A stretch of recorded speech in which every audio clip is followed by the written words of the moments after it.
Okey, Assalamualaikum warahmatullahi wabarakatuh. So hari ni punya PDPR sambungan daripada video semalam, video 13 hari bulan. Okey, hari ni 14 hari bulan. Saya nak teruskan kepada ini faktor-faktor yang mempengaruhi hasil elektrolisis. Ada 3 faktor yang mempengaruhi hasil elektrolisis. Okey, yang pertama adalah kedudukan ion dalam siri elektrokimia. Okey, ini yang pertama. Yang kedua adalah kepekatan elektrolit. Okay. Dan yang ketiga adalah jenis elektrod. So kita pergi kepada setiap satu lah. Kita pergi kepada siri kedudukan ion dalam siri elektrokimia. Kita tengok dekat sini bagaimana. Okay. Kedudukan ion dalam siri elektrokimia. Okay, dalam siri elektrokimia, logam-logam disusun mengikut kecenderungan atomnya untuk menderma elektron.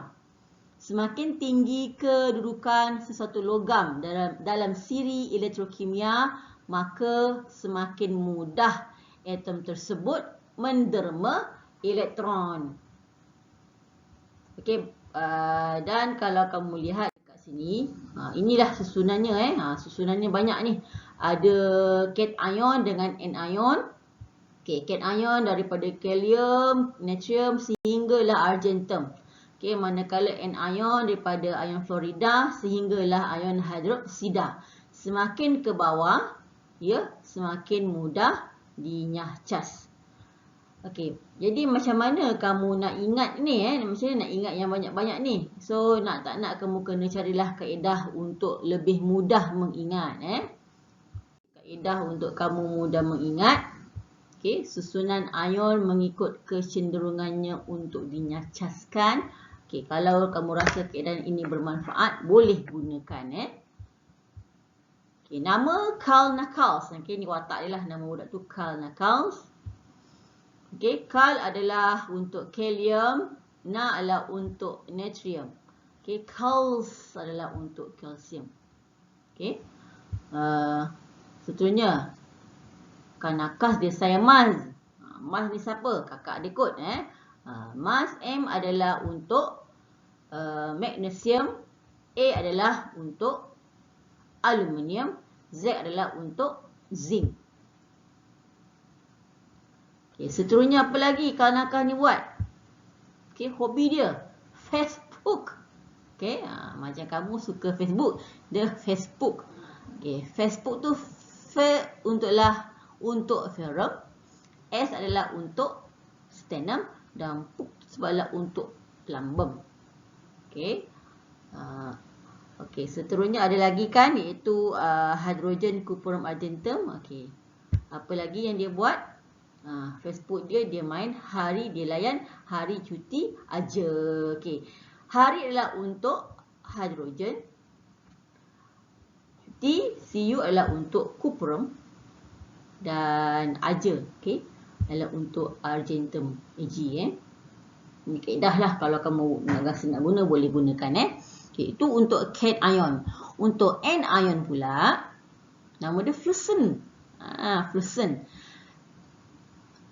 Okey, F adalah untuk fluorida, S adalah untuk sulfat, N adalah untuk nitrat. Okey, lagi maklumat apa yang ada? Keluh bila iod hadir. Biasa ni watak lelaki lah Keluh bila iod. Iod ni bila seorang perempuan yang diminati hadir depan mata, dia akan keluh. So, fluorescent keluh bila iod hadir. So, keluh adalah untuk fluorida. Okey.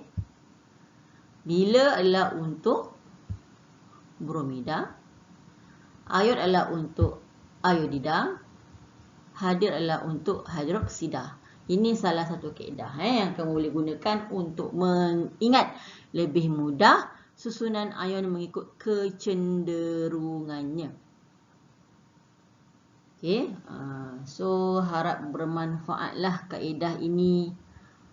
Okey, so kita terus kepada slide seterusnya.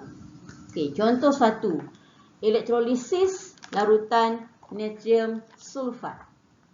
Okey, dalam makluman yang diberikan, okey, elektrolisis untuk ini adalah ion yang hadir dalam larutan natrium sulfat semasa elektrolisis ialah ion natrium, ion sulfat, ion hidrogen dan juga ion hidroksida.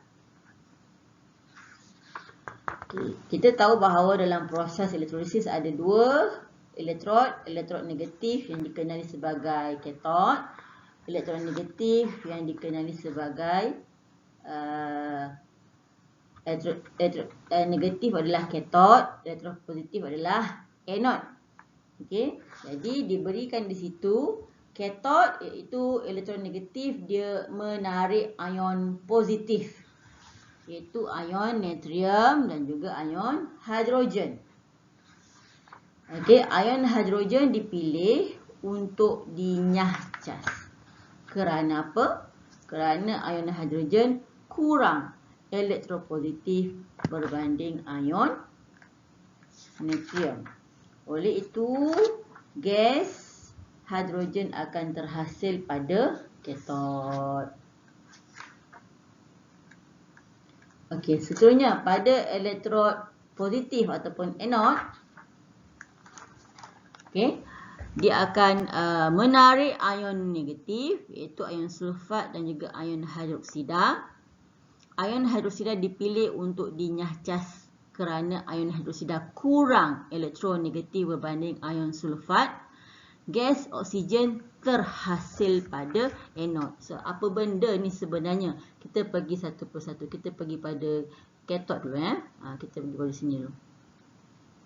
Okay. Katod, ion yang terhasil pada elektrod negatif. Ion positif akan tertarik kepada elektrod negatif iaitu ion natrium dan hidrogen. Okey, natrium dan hidrogen. Okey, hidrogen dipilih kerana ia kurang elektropositif. So berbalik pada kedudukan dalam siri elektrokimia. Okey, hidrogen daripada segi susunan dia adalah berada di bahagian yang lebih bawah berbanding natrium, iaitu daripada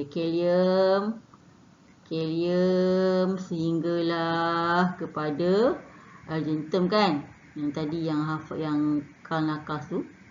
Okey, argentum, didapati bahawa natrium berada di sini.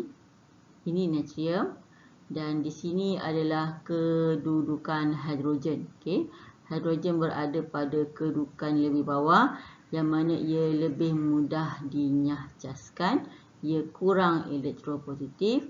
Okey, maka apa yang berlaku adalah gas hidrogen yang akan dinyah caskan dan ia menyebabkan gas hidrogen terhasil pada katod. Kita kena tengok baiklah kedudukan ion dalam siri elektrokimia. Jadi itu sebab penting kena hafal. Begitu juga dengan untuk anod. Okey, ion elektrod positif dia akan menarik ion negatif iaitu ion sulfat dan ion hidroksida. Kita tengok balik dalam buku teks muka surat 183. Ion hidroksida dipilih untuk dinyah caskan kerana ion hidroksida kurang elektron negatif berbanding dengan ion sulfat. So kalau kita tengok pada kedudukan anion tadi, okay, untuk anion apa yang berlaku adalah atas sekali adalah fluorida, okay, fluorida. Okay, bawah sekali adalah hidroksida. Okay, dan kedudukan ion sulfat, okay. Sulfat berada di sini, sulfat di sini. Sulfat di sini dan manakala ion hidroksida di bawah sekali. Jadi itu sebab ion hidroksida akan dipilih untuk dinyajaskan kerana ia semakin mudah. Oleh itu, gas yang terhasil pada anod adalah gas oksigen. Okay, untuk bahagian elektrolisis ini, kamu memang kena lihat pada kedudukan ion dalam siri elektrik kimia. Yang mana yang lebih mudah dinyajaskan akan dinyajaskan terlebih dahulu. Dia akan dipilih untuk dinyajaskan. Jadi, gas yang terhasil adalah mengikut apa yang dinyajaskan tersebut. Okay. Seterusnya, okay. Contoh 2, elektrolisis larutan kuprum 2 sulfat. Ion yang hadir dalam larutan kuprum 2 sulfat semasa elektrolisis ialah ion kuprum, ion sulfat, ion hidrogen dan juga ion hidroksida. Okay. Katot, elektrod negatif. Okay. Katot akan menarik ion positif iaitu kuprum dan hidrogen. Okay. Kuprum dan hidrogen, tetapi kuprum yang akan dipilih untuk dinyajaskan kerana ia kurang elektropositif berbanding ion hidrogen.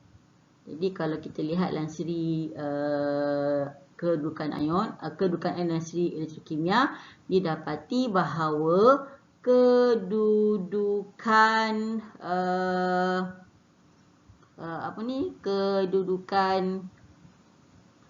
kuprum adalah di bawah hidrogen. So sini adalah hidrogen. Okey. Hidrogen, bawah ni adalah kuprum.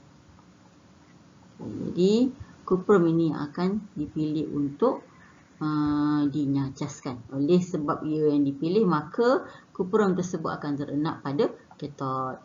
Okey, begitu juga dengan elektrod positif iaitu anod. Okey, dia akan menarik ion negatif. Okey, sekali lagi tengok juga pada kedudukan ion dalam siri elektrokimia. Okey. Jadi ion hidroksida yang akan dipilih kerana ia yang kurang elektron negatif berbanding sulfat. Sebab dalam siri elektrokimia untuk kedudukan ion, didapati bahawa kedudukan hidroksida adalah yang di paling bawah. Okey, sulfat dekat atas. Okey, sulfat dekat atas, hidroksida ada di bahagian bawah, lebih bawah. Maka ia yang akan dipilih untuk dinyajaskan. Oleh sebab itu, gas yang terhasil di anod adalah gas oksigen. Okey, hidroksida akan menghasilkan gas oksigen. Okey. Okey, itu dia.